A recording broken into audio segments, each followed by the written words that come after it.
And so we got the game. Number 7 Alabama at 11 Tennessee.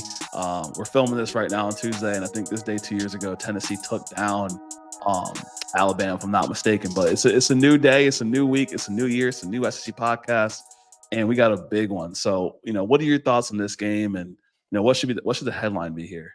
Yeah, it's third Saturday in October. It's the game. No matter what, it will be on the calendar, and they will be playing. 2 years ago, it was not fun for Alabama fans. I remember where I was that day. Last year, smoke them if you got them. Bring the cigars. So we'll see what happens this year. Alabama 3-point favorites on the road. And this is an Alabama team that right now just hasn't looked as dominant as people would expect them to be from the defensive side of the ball. LSU hasn't looked very good offensively. But now you flip it. Alabama's offense has looked phenomenal. And Tennessee's defense has looked great. So it's two very different sides of the ball playing against each other. So I think it makes for an interesting game that is kind of tough to get a read on. It really is a tough one to get a read on, and I feel like it's a game that we've come into in years past where it's like, oh, like Bama's going to crush them, or okay, this Tennessee team is different. They can hang with them toe to toe.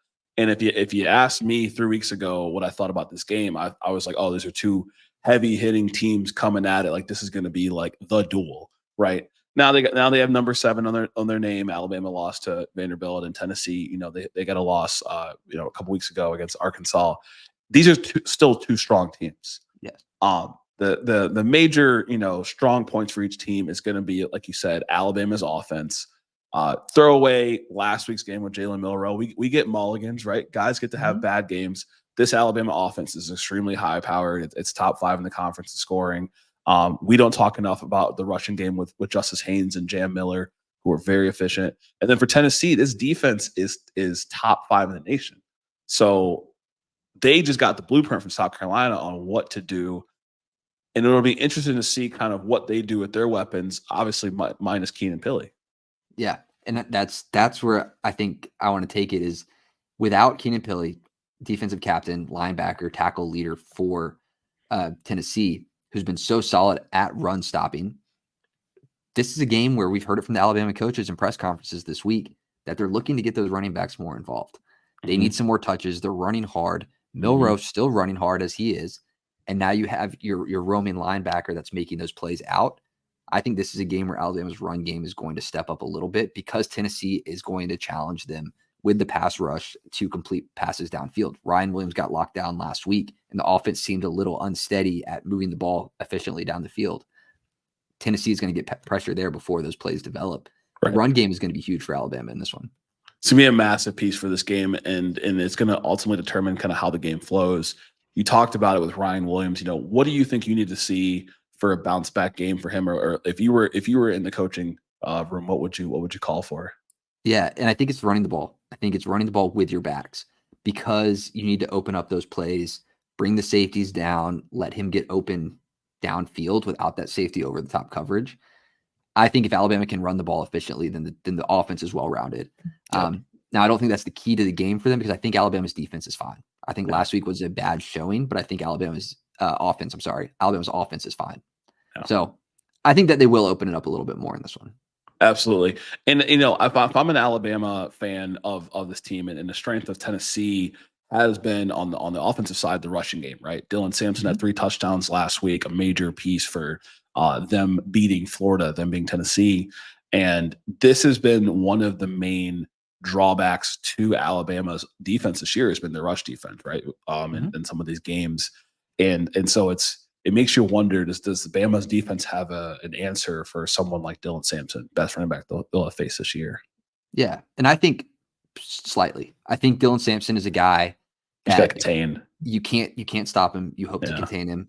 Last week in the game against Florida, they did a decent job of containing him. It was one of his worst yards per attempt. He had 3 touchdowns, but one of his worst yards per attempt games, and he still carried the team. So you really just hope to, if you stop them in the passing game and limit it only to him, then you have a better chance of stopping him. And I think that could happen here. Now, Alabama's defense hasn't shown that great at stopping passes with their soft, keep everything in front of them, but letting big plays break sometimes defense. There's problems there.